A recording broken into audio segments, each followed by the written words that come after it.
So with this is the overview, and in case you're not sure geographically what this looks like, you can actually go from Riverbend by golf cart all the way down to, you know, the back end of the original Sun City Common is how it's designated in MLS. So you can drive your golf cart from Riverbend and go to Hidden Cypress Golf Course. It's going to take you a little bit of time to get there, but you actually have to cross 170 in your golf cart, but there is a traffic light there, and to my knowledge there hasn't been anybody seriously injured doing that. Seriously. But you cross over and you actually go through the Sun City North, and then there's everybody knows that you've got that bridge that goes over 278, so you never have to go out onto 278. Come across there, and you go past Town Square basically, and any place that you want to go.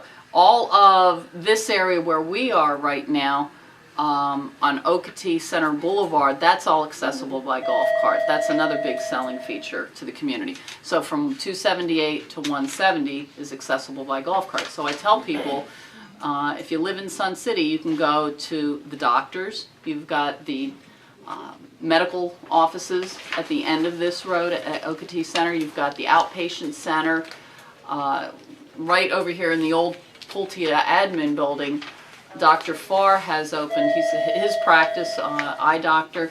He's got a dentist in there. He's got physical therapy in there. He's opening a coffee shop. He's got all sorts of things planned for that building. He's no dummy, is he? No, no. So you can go to the doctors. You can go to the grocery store. Food Line is over in this complex. There's probably close to a dozen restaurants you can get to by golf cart. You can get to Cracker Barrel. You can go to the Okatee Ale House right here between the Hampton Inn and the Candlewood. Speaking of which, we do have realtor rates and Sun City rates at these hotels when you've got people coming in to look at real estate. Right now, and I don't know if it's just a winter rate, it's $69 a night at the Candlewood. And I don't know if that's, I don't know if that's a special winter rate or, but that is a realtor rate that you can tell your folks about. The Sun City rate at the Hampton Inn just went up to $89 a night. Now, to get that discount, you have to be the guest of a Sun City resident. So if you have anybody, they actually do ask for your CAM ID number, which is the Community Association. If you need that number, if somebody wants to stay at the Hampton, just give me a call and I'll give you my ID number. I don't know that I want to broadcast that in an email, but they don't do anything with it. They just want proof that,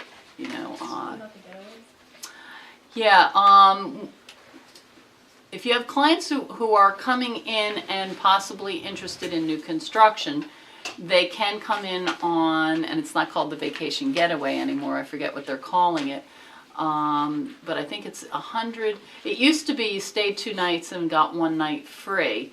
It's structured a little bit differently, but I would recommend that you form a relationship with an agent over there. And, I can give you recommendations on the people that I've worked with, and they can get them set up with that Getaway. And before I go any further, in your packet there should also be the broker referral form. You need to accompany your client and have them sign that form, and it's only good for 3 months. Now, personally, my experience has been, I've done a lot of work with them and they've been very good. I have not had to renew it. They do typically want you to renew that every 3 months.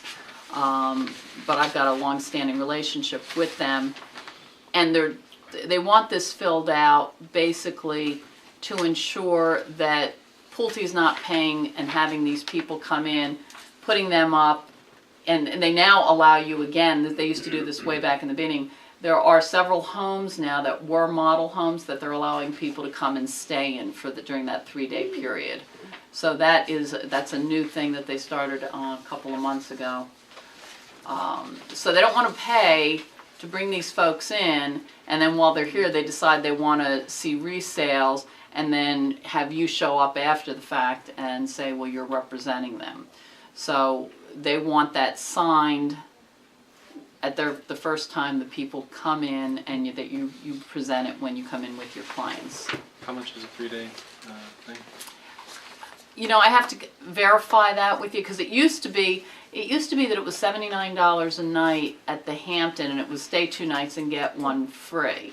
So basically for $159 you were staying, getting that package. Now that you can stay on site, I'm not quite sure. It's in that same price range. It's under $200 for 3 nights. They also have an ambassador program. So I mean, they do some good things to try to get people to understand what the lifestyle is like. They have residents, this ambassador program, where they will take them out to lunch, or take them out golfing if they think that these are truly people that are good prospects to buy new construction. Part of the reason I have a good relationship with Pulte is I don't abuse that Getaway program. If people are coming in and they're saying, I want to spend under $150,000, I'm not even telling them about the Getaway, because they're not going to get new construction for that price. So you have to build some credibility with the on-site agents, because if you're constantly bringing people in and they know that they're not going to buy new, you're not going to do yourself any favors by doing that. What's the minimum price on new construction? Realistically, you can get something probably for about $180. I don't know that. There are lower price points than that, but there are certain things that you know people are going to want to put in, and it would be hard to get anything under $180. 180 with some upgrades. With a very small number of upgrades, and that would be on the very smallest homes.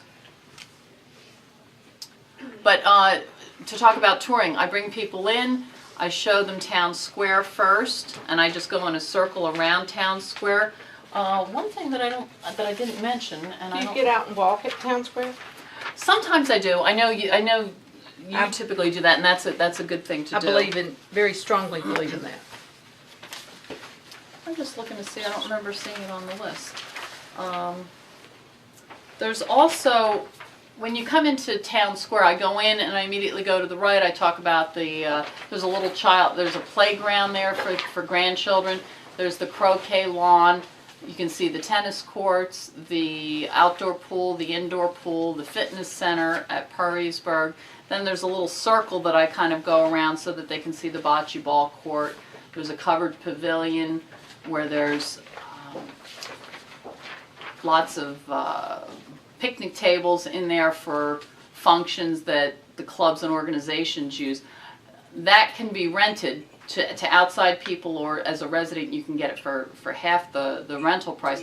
But I have my client appreciation party at the pavilion every year, and it's very inexpensive to rent. It's about $110. But you're a homeowner. No, that's the full price Oh, rate. is it? I used to get it for half that, but as a business wow. now I pay the full amount. Wow. But at 110, it's pretty cheap. Then there's the craft building, and I definitely would see, when I've got people coming in, they usually have a pass so that they can come in after the fact and get out and walk around and talk to people.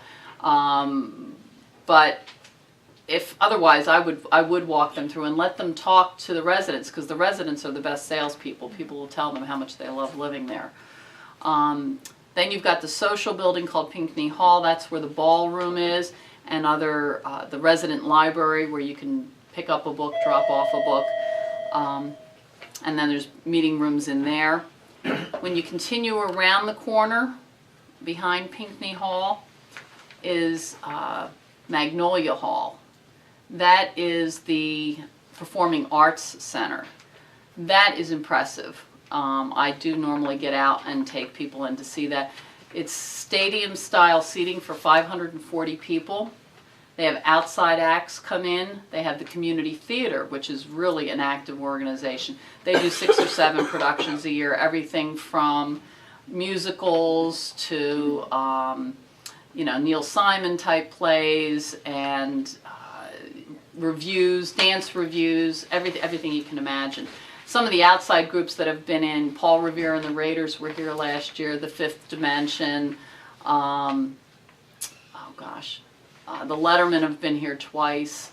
So they have a lot of outside groups that also come in. They have Meet the Author every month. They have the Board of Directors meeting there. And so you can go and sit and listen to the Board of Directors meeting. You can ask questions. They also have Sun City Television. And so you can watch a lot of this stuff live from home. And then they record it and it'll be shown periodically, repeatedly for a certain amount of time. But Sun City Television has some type of programming on most of the day. And the Sun City News is produced once a week and it's on 4 times a day. So for people who, you can get involved with that if you like. Reporters for that. There's also a monthly magazine called Sensations. I don't know if you've seen it around the office. That's a good thing to give clients. Sometimes they have copies over at the sales center. And I try to keep a couple of copies here. They're old, the ones that I have, but at least gives people an idea of all of the different things going on in the community.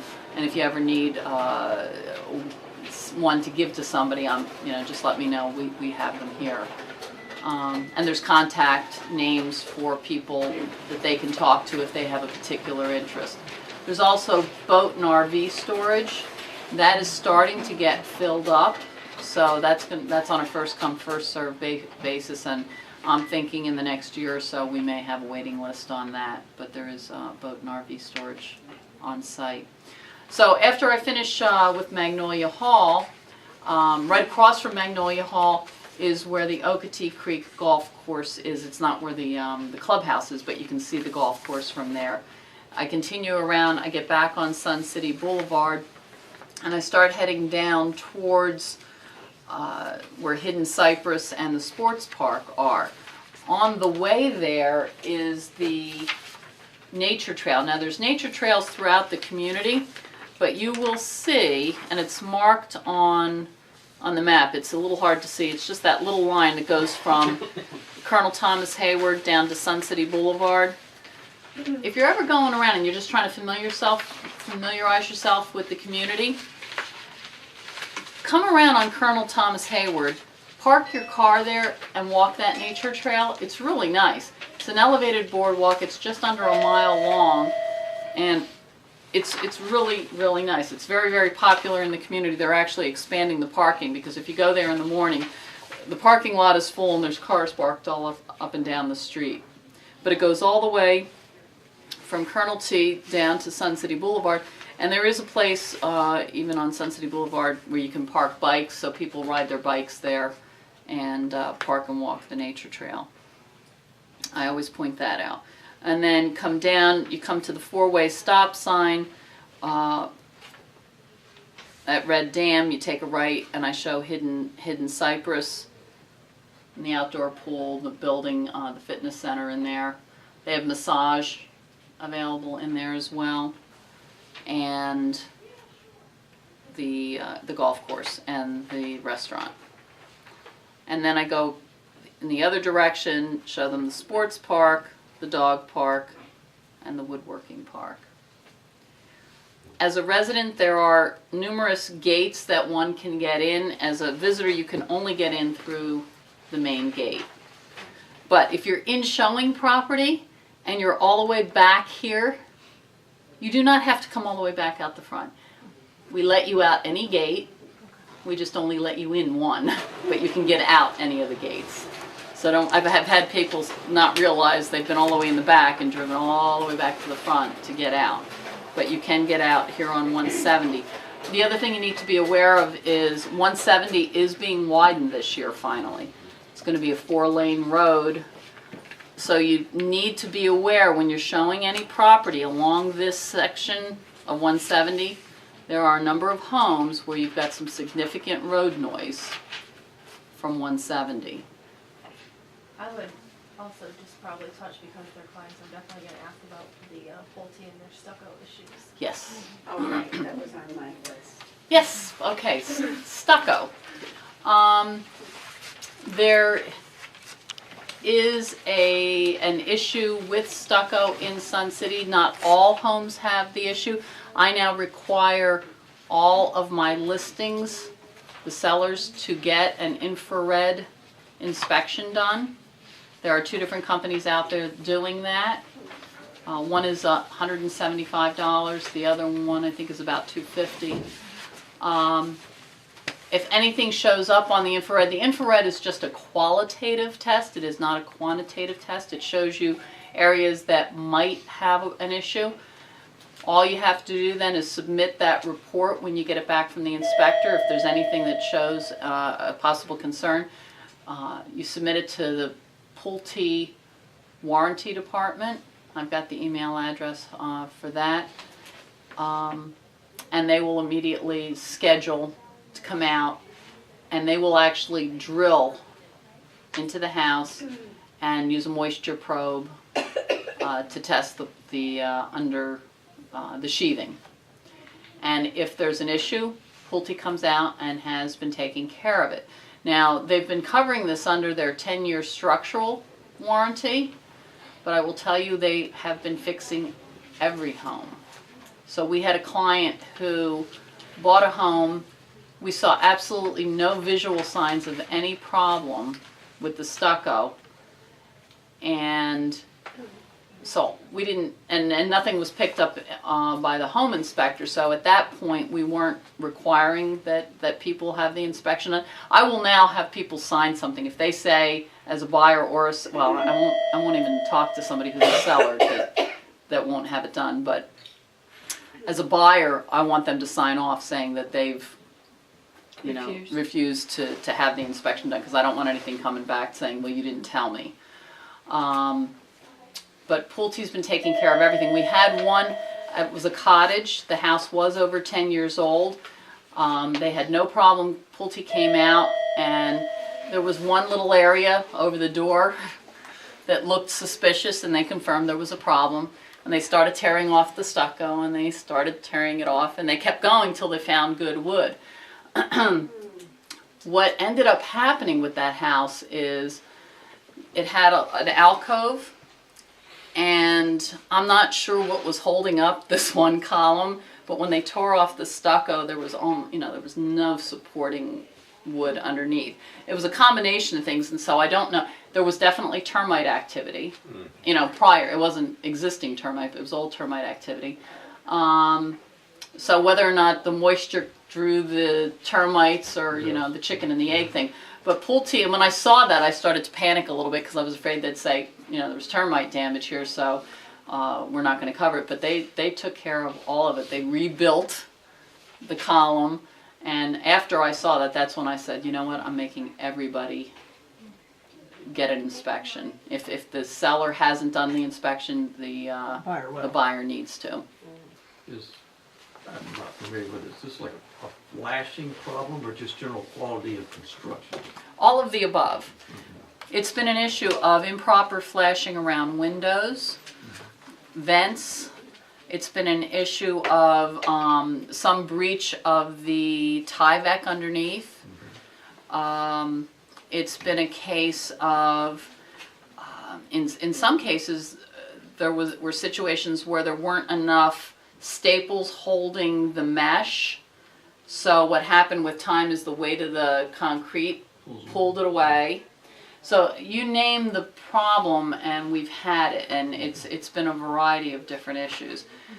And I'll talk about this at a future meeting, but we've just had our first issues with stucco at the Haven, so now I'm gonna now require everything in the Haven to the same thing.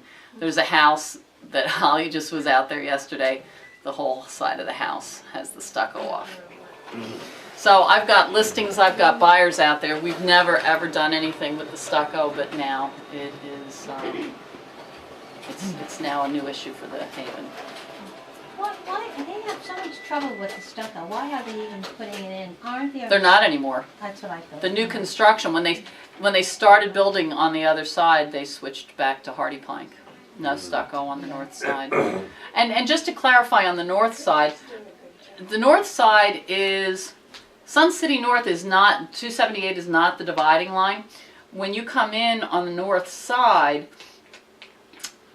as you're driving through, there's one street, Kings Creek. That's actually Beaufort County. So when you go on the north side, there's one street. Those villas in Seaford Village and the houses on Kings Creek are all in Beaufort County. Behind Kings Creek is a tree line. That's the dividing line between Jasper County and Beaufort County. And so that one side, that Kings Creek, they built those in about 2007, and those homes do have stucco. Beyond the tree line, it is all hardy plank. They will tell you that it's because they wanted a different look in that community. So Jasper County has all hardy plank. So we'll Simply stop put. bleeding. So, let's see, stucco, anything else that I can think of? Any questions? Are there resales on the north side right now? Yes. And can you gain access to the north side? Yeah, there's a gate there now, and so you There's just, a man gate now? man gate. Okay. Mm-hmm. Last time Yeah. I was up there was no way to get in. Oh, really? It's been a little- You can go it's over been the a while. Oh, bridge. okay. You can go in this side and go over the bridge if That's the really If you long have way. to. If you had to. If But you no, had it's to. it's manned now. Okay. So, but that was the way you had to get over to Sun City North. yeah. Right. Is to come in and go all the way around and go over the bridge. Yeah. Okay. Did you just need a board of realtors pass to get in? Yes. Yep. Yep. Yes. I remember being told that, yes, it's true that in Jasper County, the taxes are higher, but the insurance is less and it evens out. That's what I think. It is, the insurance is less. It is. Yes. So it's a couple $100 less, and that is not going to offset. What they're saying now, they've modified that a little bit, and what they're saying is the new energy efficiencies that they're putting in the new homes. Now that is true that they now are offering. They've got increased insulation. They've got thicker insulation that's standard on the new homes. They have Tech Shield that is standard on the new homes, which is the radiant barrier that keeps the house cooler. They've got a higher SEER air conditioner. And they've got programmable thermostats, which they never had before. So they're saying with the new energy efficiencies, the lower insurance cost, and they're also saying because you're only paying $65 a month, you're saving on your landscaping costs. The vast majority of people on the south side do pay someone. I mean, you're not finding most of those people out there doing their own lawn work, and there's a number of companies out there that do lawn care, soup to nuts, anything from paying per cut to fertilizing and trimming and edging and all of that. So on the north side, they're doing the fertilizing, the lawn cutting, the trimming of the shrubs, all of that for 65 months. So there's savings there. They will tell you that it would cost you $120 on the south side to get that same level of service. Yes and no. I know of companies that are charging a lot less than that. So there's a little bit of savings there, but it does not really wash. And your clients will be very, very unhappy with you if you don't let them know about the tax situation, because there have been a lot of people on the north side that have been unhappy, and some of the people have put their houses on the market. The vast majority of those people were people who didn't work with realtors. They only worked with the on-site agents. So there have been a lot of complaints that the on-site agents were not informing them. Now, whether or not that's true, I don't know, because you're so inundated with things. I mean, they're told they go through all of that at the time they're going through the Pulte contract, which is 1 million pages long. So they probably were told something. Now, whether or not it was emphasized enough at the time, I don't know. Can you give us the names of a couple of the best agents? The agents over there?